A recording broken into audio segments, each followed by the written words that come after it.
Hey guys, I'm Jacquie Somerville, author of the Little Rulebook series and founder of the Be Your Own Soulmate movement. Welcome to my video blog. Today's subject is all about a big question that came to me as a result of a seminar that I just attended this past weekend. Those of you that know me quite well know that I am a seminar and self-development junkie. I attend about a seminar a month. More about that in a different video. But what happened was this seminar was called Experts Academy, Brendon Burchard's Experts Academy, where those of us in the knowledge industries, particularly online, are learning how to create great online businesses in the expert space. So it was all about the nuts and bolts of developing this business, how to write great product, how to produce great product, how to sell it online, and so on, how to market it. And it's not as though the message was devoid of spirituality at all. But the message was very much about hard work, focus, get down, get it done, be disciplined, and so on. In fact, I'm going to read a quote to you right now that kind of sums it up. The quote is Thomas Edison, and it goes like this: "Most people don't recognize opportunity when it comes because it's usually dressed in overalls and looks a lot like hard work." That quote pretty much sums up the message. Now, on Sunday morning, our surprise guest was Marianne Williamson, probably one of the greatest spiritual teachers of our time, in my opinion. I love her, and to sit in the front row and listen to her speak for a couple of hours was a true honor for me. Now, Marianne's message is the complete opposite, really, of the message that we were listening to for the balance of the weekend. Marianne's message is very much, and if I could be so bold as to try to sum it up in a few sentences without sounding flippant, I would say that her greatest message is that love conquers all. Love, forgiveness, and compassion conquers all. And one of the things that she said that really struck me was she said that an embryo doesn't set goals in order to become a baby. It just is. The universe already knows what it is that your purpose is, and it will come to you. The other words she used was, you don't have to fight the fight. So I came away thinking, well, that was a great message, and I really needed to hear it for lots of reasons in my life right now. But what really is the answer to living a successful life? What is it really? Is it drive? Is it ambition? Is it hard work? Or is it, in the words that they use in AA, those famous words, let go, let God? And I was pondering this for days after the seminar. And really the conclusion that I came to is that it is a perfect blend of the two. It's a ratio of the two that's up to us to figure out what works for us. But you cannot be successful in life with one and without the other. I've known plenty of ambitious, driven, super successful people. Oh boy, and are they ever obnoxious?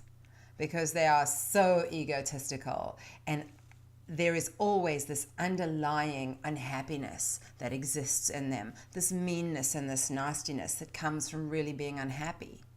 On the other hand, I've known very religious, very spiritual people who are quite happy to sit on the couch and say, God will provide. Neither of them works on its own. It is a perfect combination. And I'm not using the word balance here because for me, balance is an overused word. And I quite frankly am not crazy about balance. It's kind of, I like the extremes that come with highs and lows in life, with great challenges and great wins. So balance is not really my thing. But for me, the really answer to great success in life, and I mean success in everything, including riches, financial riches, because that's really important to me, and I think it should be important to most of us because we can do a lot of good stuff with money. So it's a combination. In order to have a successful life that's financially rich and also rich in love and giving and all of the things that really matter, we have to blend hard work, drive, and ambition with spirituality. And if you're not a spiritual person, don't shut me out just yet. Hear me out here. I'm going to give you an example of how I make this work in my life. When I first wake up in the morning, I connect spiritually. It only takes a few minutes. And for me, it's a ritual. And when you put a ritual to something, you're more likely to do it. So it's a little ritual that I have. I sit quietly. I give thanks for the beautiful day. It's easy to do when I look out of my yard and the palm trees and the sunshine and the pool glistening. I give thanks. And I list at least 5 things that I'm grateful for, either out loud or I write them down. I do that every morning. That's all about spiritual connection as well. And then I ask for guidance. And whether that's asking the internal spirit in you or whether that's asking some divine that you believe in out there, whatever it is, connect to this great universe that we're a part of in some way.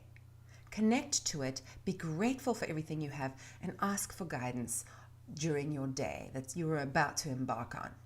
So that's the first thing about spirituality that I think is so important.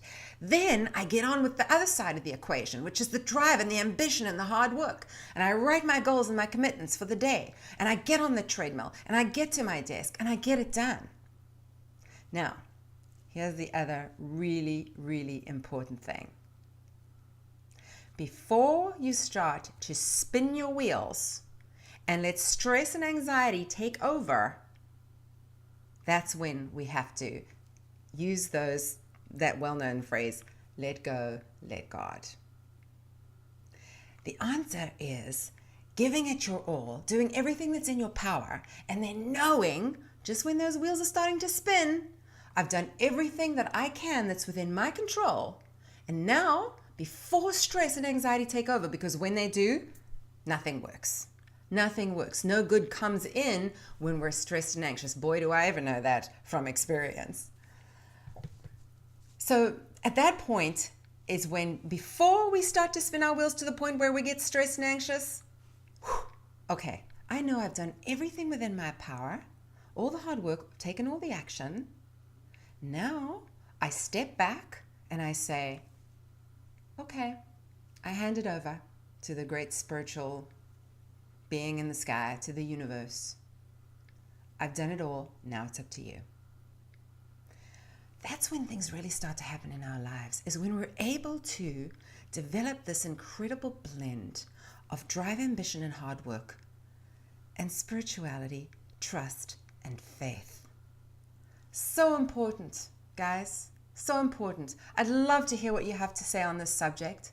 And if you want to hear more about my rituals and the things that I actually do, because when we hear what other people do, it gives us some sort of an idea of how we can incorporate things into our life, please comment below and let me know, and I'll be happy to address those issues. If you have any ideas for future videos too, please comment, let me know what they are. And if you've liked this video, please will you share it? Those of us in the online world know how important it is that we hit the share button and the like button.